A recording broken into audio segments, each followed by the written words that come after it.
right, it looked like this is really cool. Less recoil, but actually easy to get on the target, even though costs less than what you have to pay for the regular ammunition like Federal or Winchester 12 gauge slugs. So the captor sounds like a good choice. Let's give it a shot.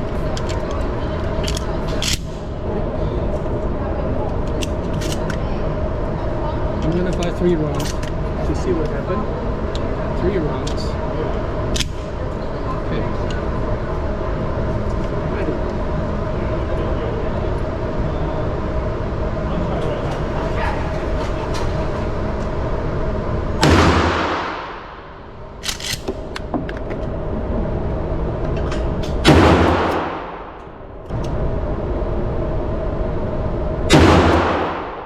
You know, this is not that bad.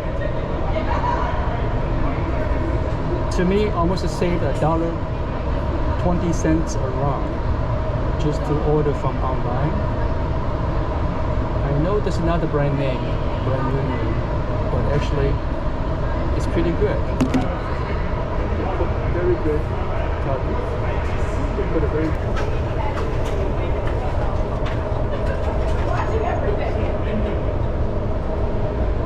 at 50 feet. It's amazing. It's a devastating